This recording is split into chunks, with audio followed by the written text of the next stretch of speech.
അദ്ധ്യായം 16, 17. ഈ 2 അധ്യായങ്ങൾ ക്ഷണനേരം കൊണ്ട് ബ്രഹ്മജ്ഞാനം നേടാൻ ബാബയെ സമീപിച്ച ഒരു ധനികന്റെ കഥയെ സംബന്ധിച്ചവയാണ്. കഴിഞ്ഞ അധ്യായത്തിൽ എപ്രകാരം ചോൾക്കാരിൻ്റെ ചെറിയ നൈവേദ്യം അംഗീകരിച്ചുവെന്ന് പറഞ്ഞുവല്ലോ. പ്രേമത്തോടും ഭക്തിയോടും കൂടി കൊടുക്കുന്ന എത്ര ചെറിയ നൈവേദ്യവും ബാബ സ്വീകരിക്കും എന്നാണ് അതിൽ നിന്ന് വ്യക്തമാവുന്നത്. എന്നാൽ ഗർവോടും ധിക്കാരത്തോടും കൂടി കൊടുക്കുന്നതെന്തും ബാബ നിഷേധിക്കും. സദാ സച്ചിത് ആനന്ദനായിരിക്കുന്ന ബാബ പുറം പൂച്ചുകളും ചടങ്ങുകളും തീരെ വില വെച്ചില്ല. വിനയത്തോടു കൂടി കൊടുക്കുന്നതെന്തും സ്വീകരിക്കും. സദ്ഗുരു സായി ബാബ മാതിരി കരുണാമൂർത്തിയായി മറ്റൊരാളില്ല. ചിന്താമണിയും കൽപ്പവൃക്ഷവും കാമധേനുവും ഒന്നും അദ്ദേഹത്തിന് സമമല്ല. കാരണം അവ നാം ആവശ്യപ്പെടുന്നത് തരികയുള്ളൂ. സദ്ഗുരു നാം ആവശ്യപ്പെടാത്ത സദ്ഗതിയും സത്യവും നമുക്ക് തരുന്നു. എപ്രകാരം ബാബ പെട്ടെന്ന് ബ്രഹ്മജ്ഞാനം കിട്ടാൻ ആവശ്യപ്പെട്ട ഒരു പണക്കാരനെ കൈകാര്യം ചെയ്തു എന്ന് നോക്കുക. വളരെ ധനികനായ ഒരാളുണ്ടായിരുന്നു. അയാളുടെ പേരും നാടും രേഖപ്പെടുത്തിയിട്ടില്ല. ഒരുപാട് ഭൂമിയും കെട്ടിടങ്ങളും പരിചാരകന്മാരും അയാൾക്കുണ്ടായിരുന്നു. ബാബയെപ്പറ്റി കേട്ടപ്പോൾ അയാൾ ഒരു സുഹൃത്തിനോട് പറഞ്ഞു, എനിക്കെല്ലാം സമൃദ്ധിയായുണ്ട്. അതുകൊണ്ട് ബാബയോട് ബ്രഹ്മജ്ഞാനം ആവശ്യപ്പെട്ട് കളയാം. അതും കൂടിയായാൽ സന്തോഷം പൂർണ്ണമായല്ലോ. സുഹൃത്ത് അയാളോട് ബ്രഹ്മജ്ഞാനം എളുപ്പം കിട്ടില്ലെന്നും അയാളെപ്പോലെ ധനം, പത്നി എന്നിവയിൽ അത്യന്താസക്തിയുള്ള ഒരാൾക്ക് ഒട്ടും കഴിയില്ലെന്നും പറഞ്ഞ് മുടക്കാൻ നോക്കി. ഒരു പൈസ ധർമ്മം ചെയ്യാത്ത അയാൾക്ക് ബ്രഹ്മജ്ഞാനം സാധ്യമല്ലെന്നും പറഞ്ഞുകൊടുത്തു. സ്നേഹിതന്റെ വാക്കുകൾ ശ്രദ്ധിക്കാതെ അയാൾ ടോങ്ക പിടിച്ച് ഷിർദിയിലേക്ക് വന്നു. അയാൾ മസ്ജിദിൽ പോയി ബാബയുടെ കാൽക്കൽ നമസ്കരിച്ച് പറഞ്ഞു, ബാബ, അവിടുന്ന് എല്ലാവർക്കും ക്ഷണത്തിൽ ബ്രഹ്മനെ കാണിച്ചു കൊടുക്കുമെന്ന് കേട്ടാണ് ഞാൻ ദൂരത്തു നിന്നും വരുന്നത്. ഞാൻ വളരെ ക്ഷീണിച്ചു. ബ്രഹ്മനെ കാണിച്ചു തന്നാൽ എൻ്റെ അധ്വാനം ഫലത്തിലാവും. ബാബ പറഞ്ഞു, സുഹൃത്തെ, പരിഭ്രമിക്കണ്ട. ബ്രഹ്മനെ ഉടനെ കാണിച്ചു തരാം. എൻ്റെ ഇടപാടൊക്കെ റൊക്കത്തിനാണ്, കടത്തിനല്ല. അനവധി പേർ വന്ന് എന്നോട് ധനം, ആരോഗ്യം, ശക്തി, സ്ഥാനമാനം, സ്ഥിതി, രോഗം മാറ്റൽ മുതലായ ലൗകിക കാര്യങ്ങൾ ആവശ്യപ്പെടുകയാണ്. ബ്രഹ്മജ്ഞാനം ചോദിച്ചുകൊണ്ട് ആരും വരലില്ല. ലൗകികങ്ങൾ ആവശ്യപ്പെടുന്നവർക്ക് ക്ഷാമമില്ലെങ്കിലും ആധ്യാത്മികമായ ആവശ്യക്കാർ വിരളമാണ്. അതുകൊണ്ട് നിങ്ങൾ വന്ന് ബ്രഹ്മജ്ഞാനം ആവശ്യപ്പെട്ടത് ഒരു ശുഭസൂചനയാണ്. അതുകൊണ്ട് ഉടനെ ബ്രഹ്മനെ അതിൻ്റെ എല്ലാ സജ്ജീകരണങ്ങളോടും കൂടി കാണിച്ചു തരാം. ഇത് പറഞ്ഞ് ബാബ അയാളുടെ ബ്രഹ്മനെ കാണിക്കാൻ ഒരുക്കമായി. അയാളെ അവിടെ ഇരുത്തി വേറെ എന്തോ പറഞ്ഞ് ശ്രദ്ധ തിരിച്ച് പിന്നെ ഒരു കുട്ടിയെ വിളിച്ച്, നന്ദു, മാർവാടിയുടെ അടുക്കൽ പോയി 5 റുപ്പിക കടം വാങ്ങി കൊണ്ടുവരാൻ പറഞ്ഞു. കുട്ടി പോയി മാർവാടിയെ കണ്ടില്ലെന്ന് വന്നു പറഞ്ഞു. അപ്പോൾ ബാബ പലചരക്കു കടക്കാരൻ ബാലനോട് വാങ്ങിക്കൊണ്ടുവരാൻ പറഞ്ഞു. കുട്ടി പണം കിട്ടാതെ മടങ്ങി വന്നു. ഇത് 3 പ്രാവശ്യം വീണ്ടും ആവർത്തിച്ചു. സായി ബാബ ജീവിക്കുന്ന ബ്രഹ്മനാണല്ലോ. അപ്പോൾ ചോദിച്ചേക്കാം, എന്നാൽ എന്തിനാണ് ഇത്ര ചെറിയ കടം കിട്ടാൻ ബാബ മിനക്കെടുന്നതെന്ന്? യഥാർത്ഥത്തിൽ ബാബയ്ക്ക് പണം ആവശ്യമില്ലായിരുന്നു. നന്ദുവും ബാലനും ഇല്ലെന്നറിഞ്ഞുകൊണ്ടാണ് ബാബ കുട്ടിയെ അയക്കുന്നത്. ഇത് ബ്രഹ്മനെ അറിയാൻ വന്നവനെ പരീക്ഷിക്കാൻ ചെയ്തതാണ്. ഈ മാന്യന്റെ കയ്യിൽ ധാരാളം പണമുണ്ട്. യഥാർത്ഥ ബ്രഹ്മാന്വേഷിയാണെങ്കിൽ ബാബ ഇങ്ങനെ പണത്തിന് കഷ്ടപ്പെടുന്നത് കണ്ടാൽ വെറുതെ ഇരിക്കില്ല.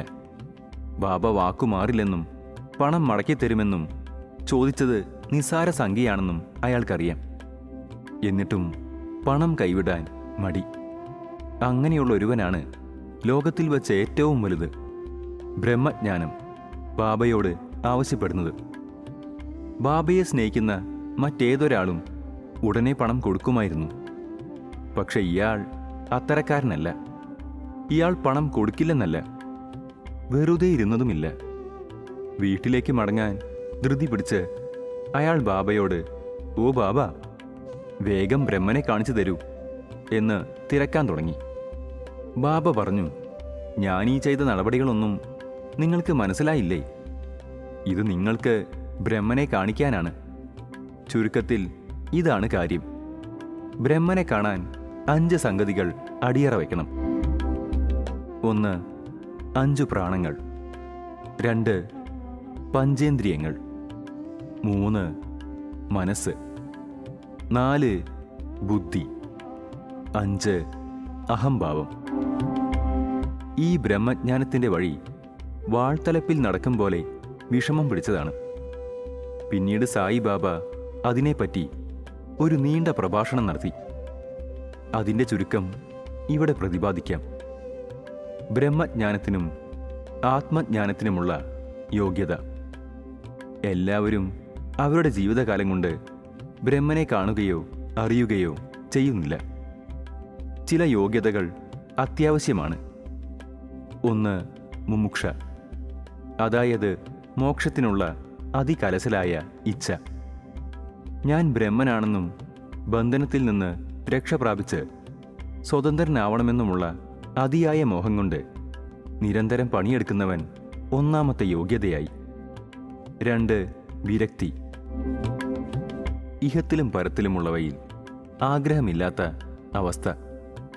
ഒരാൾക്ക് സ്ഥാനമാനങ്ങളിലും പ്രവൃത്തി ഫലങ്ങളിലും ആശ നശിച്ചാലല്ലാതെ ആധ്യാത്മിക പുരോഗമനം ഉണ്ടാവില്ല. 3. അന്തർമുഖത, തന്നിലേക്ക് തന്നെയുള്ള നോട്ടം. നമ്മുടെ ഇന്ദ്രിയങ്ങൾ പുറത്തേക്ക് ചായ്വോടുകൂടിയാണ് ദൈവം സൃഷ്ടിച്ചത്. അതുകൊണ്ട് മനുഷ്യൻ പുറത്തേക്ക് നോക്കലല്ലാതെ തന്നിലേക്ക് തന്നെ നോക്കലില്ല. ആത്മജ്ഞാനി ഉള്ളിലേക്ക് നോക്കി ആത്മനെ കാണണം. 4.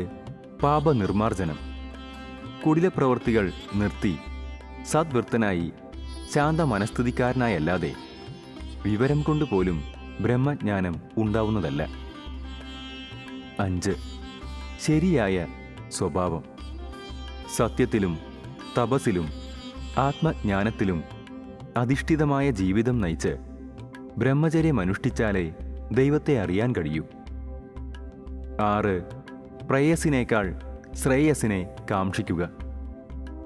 ഭോഗ്യങ്ങളെക്കാൾ ദൈവത്തെയും നല്ലതിനെയും ഇഷ്ടപ്പെടുക. 2 തരം സംഗതികളുണ്ട്, നല്ലതും സന്തോഷപ്രദങ്ങളും. ആദ്യത്തേത് ആധ്യാത്മികവും രണ്ടാമത്തേത് ഭൗതികവുമാണ്. രണ്ടും മനുഷ്യനെ സമീപിച്ച് സ്വീകരിക്കാൻ ആവശ്യപ്പെടുന്നു. അവൻ ആലോചിച്ച് ഒന്നിനെ സ്വീകരിക്കണം.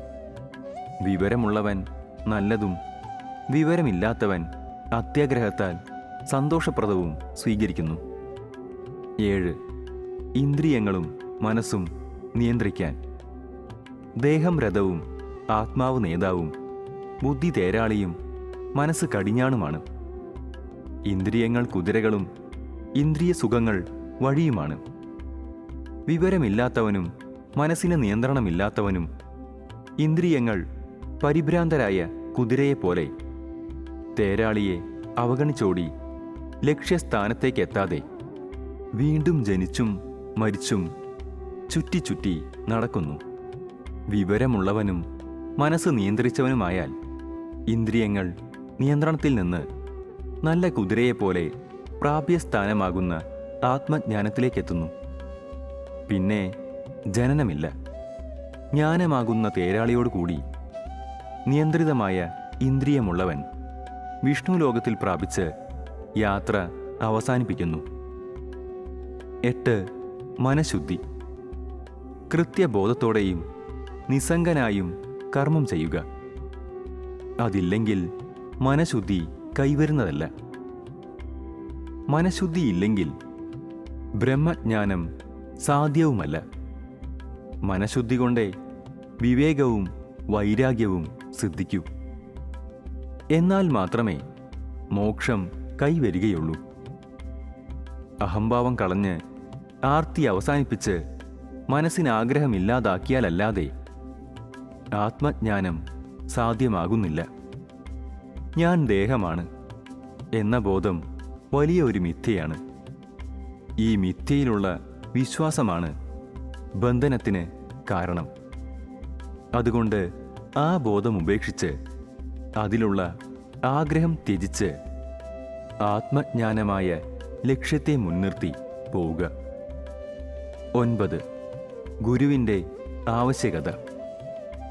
ആത്മജ്ഞാനം നിഗൂഢവും സൂക്ഷ്മവുമായതിനാൽ ഒറ്റയ്ക്കത് കൈവരുത്തുവാൻ സാധ്യമല്ല. അപ്പോൾ ആത്മജ്ഞാനിയായ മറ്റൊരാളുടെ ഉപദേശവും നിർദ്ദേശവും അത്യാവശ്യമാണ്. മറ്റുള്ളവർക്ക് കഠിനാധ്വാനം കൊണ്ടും സാഹസം കൊണ്ടും തരാനാവാത്തത് ഗുരുവിന് എളുപ്പം തരാൻ കഴിയും. കാരണം അദ്ദേഹം ആ വഴിയെ പോയതാകായാൽ കൈപിടിച്ച് കോണിപ്പടികൾ കയറ്റിക്കൊണ്ടു പോവാൻ അദ്ദേഹത്തിന് കഴിയും. 10. അവസാനമായി ദൈവാധീനമോ ദൈവാനുഗ്രഹമോ ആണ് ആവശ്യം. ദൈവം പ്രസാദിച്ചാൽ വിവേകവും വൈരാഗ്യവുമെല്ലാം നൽകി ഭൗതിക ജീവിതത്തിൽ പതറാതെ മുന്നോട്ട് പോവാം. അധ്യാത്മജ്ഞാനം വേദം പഠിച്ചോ ബുദ്ധിശക്തിയാലോ അപാര പാണ്ഡിത്യം കൊണ്ടോ കൈവരുന്നതല്ല. ആത്മൻ അംഗീകരിച്ചവന് അത് സാധ്യപ്പെടുന്നു. അവൻ ആത്മൻ സന്തഭാവം വെളിപ്പെടുത്തുന്നു എന്നാണ് കണ്ഠോപനിഷത്തിൽ പറയുന്നത്. ഈ പ്രഭാഷണത്തിന് ശേഷം ബാബ ധനികനോട് പറഞ്ഞു, സർ, നിങ്ങളുടെ ബ്രഹ്മൻ നിങ്ങളുടെ പോക്കറ്റിൽ 5 കായുടെ 50 ഇരട്ടിയായി 250 കാ കിടപ്പുണ്ട്. അത് പുറത്തെടുക്കൂ. ധനികൻ പുറത്തെടുത്ത് എണ്ണിയപ്പോൾ 10ന്റെ 25 നോട്ടുകളുണ്ട്. ഇത് കണ്ട് അയാൾ വിസ്മയിച്ച് ബാബയുടെ കാൽക്കൽ വീണ് അനുഗ്രഹിക്കാൻ പ്രാർത്ഥിച്ചു. നിങ്ങളുടെ ബ്രഹ്മനെ മടക്കി വച്ചാലും നിങ്ങളുടെ ആർത്തി നശിക്കാതെ യഥാർത്ഥ ബ്രഹ്മനെ കിട്ടാൻ പോകുന്നില്ല. എങ്ങനെയാണ് ധനത്തിലും സന്താനത്തിലും സമൃദ്ധിയിലും മാത്രം ആഗ്രഹിക്കുന്നവർക്ക് അത് ഉപേക്ഷിക്കാതെ ബ്രഹ്മജ്ഞാനം നേടാൻ കഴിയുക?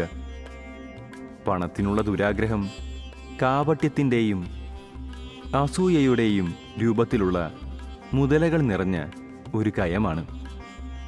ആശയെ ജയിച്ചവനെ ആ കയം കടക്കാൻ കഴിയൂ. ആശയം ബ്രഹ്മനും ധ്രുവങ്ങളുടെ അന്തരത്തിലാണുള്ളത്. അവ അന്യോന്യം വിരുദ്ധങ്ങളുമാണ്. ആഗ്രഹമുള്ളവന് ബ്രഹ്മത്തെ ധ്യാനിക്കാൻ കഴിയില്ല. പിന്നെ എങ്ങനെ ആഗ്രഹിക്ക് നിസ്സംഗത്വവും മുക്തിയും ലഭിക്കും? ആഗ്രഹിക്ക് ശാന്തിയും തൃപ്തിയും സ്ഥൈര്യവുമില്ല. ആഗ്രഹലേശമുണ്ടായാൽ എല്ലാ സാധനയും വിഫലമാണ്. ഒരു പണ്ഡിതന്റെ വിവരം പോലും ഫലേച്ഛ കൊണ്ട് വിഫലമായി ആത്മജ്ഞാനത്തിന് സാധ്യമല്ലാതായി തീരുന്നു.